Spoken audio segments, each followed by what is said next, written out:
You know that feeling, right? You spent hours doing research, you've got all these articles, videos, and PDFs, and they just end up lost in a sea of browser tabs.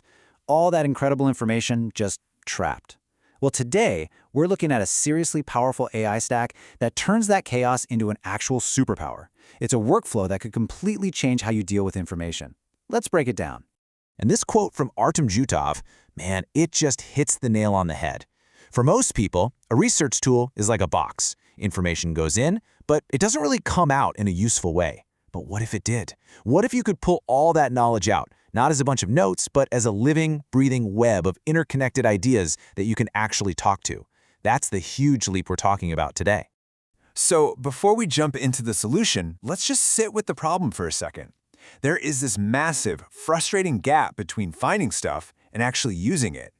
We're calling it the modern research trap, and honestly, it's a total productivity killer for pretty much everyone. Developers, creators, you name it.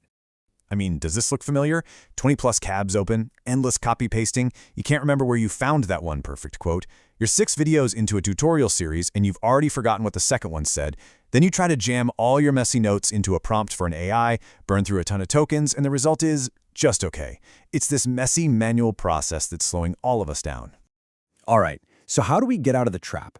The answer is pretty elegant, actually. We connect 2 very specialized AI tools, and we turn them into a single, seamless pipeline. It's this incredible combination that bridges the gap and turns your scattered research into something structured and, most importantly, actionable. So let's meet the 2 players in this stack. So, on one side, you've got NotebookLM. I like to call it the grounded researcher. You feed it your trusted stuff, your PDFs, your YouTube links, your documentation, and it will only give you answers based on that material. That means 0 hallucinations, and it gives you perfect, clickable citations every single time. Then on the other side, you have Claude, the autonomous genius. This thing is a master of reasoning, planning, and taking action, like writing code, all by itself. The catch? It only knows what you tell it. Okay, fair question. If you're a developer, you're probably thinking, why wouldn't I just feed my docs straight to Claude or, set up my own local RAG system? And for those who don't know, RAG, Retrieval Augmented Generation, is a pretty common way to give an AI custom info. But it turns out that approach has some pretty big drawbacks.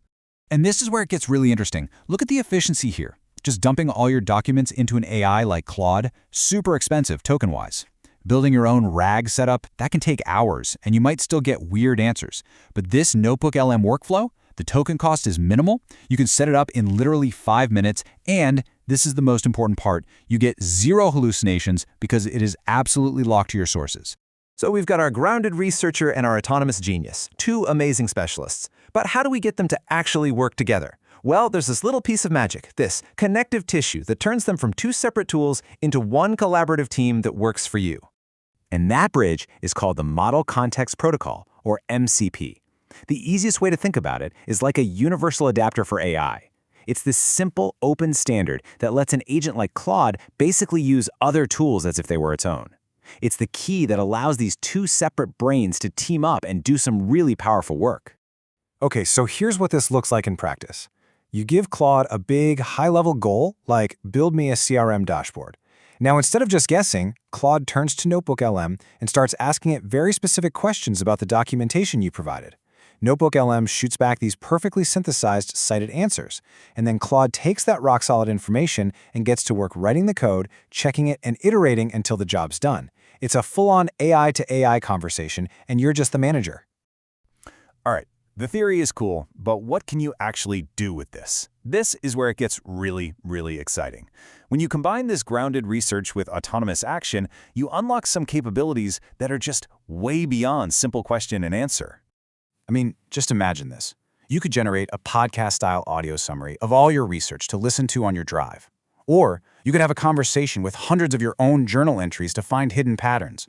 You could feed this thing 20 hours of video and get back a fully linked knowledge graph.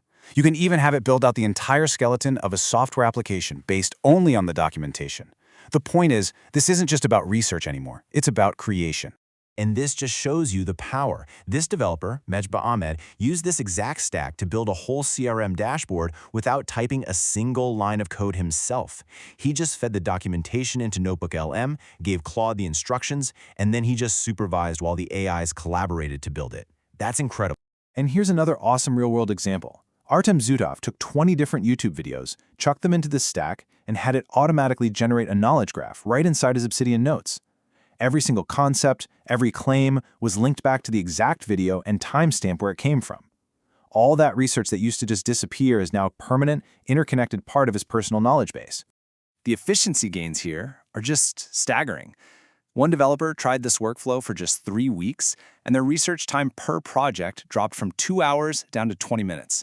The time they spent wrestling with complex prompts, down 80%, and the time it took just to set up a new project was cut in half.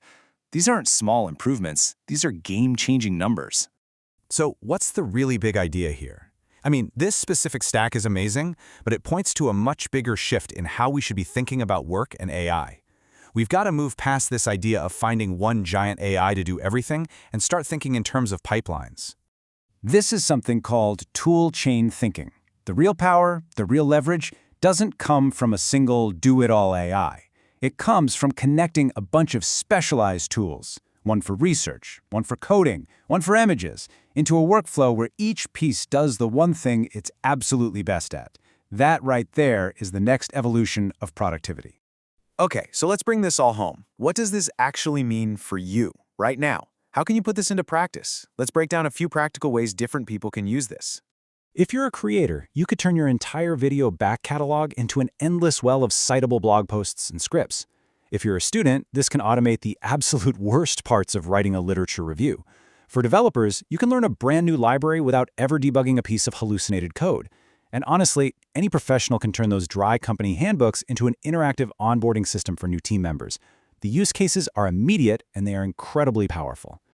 So let's end with this thought. What this workflow really gives you is a personal, autonomous research department, one that can not only find information with perfect accuracy, but can then actually act on that information. It's one of the biggest leaps in personal productivity I have ever seen. So the only question left is, what are you going to build with it?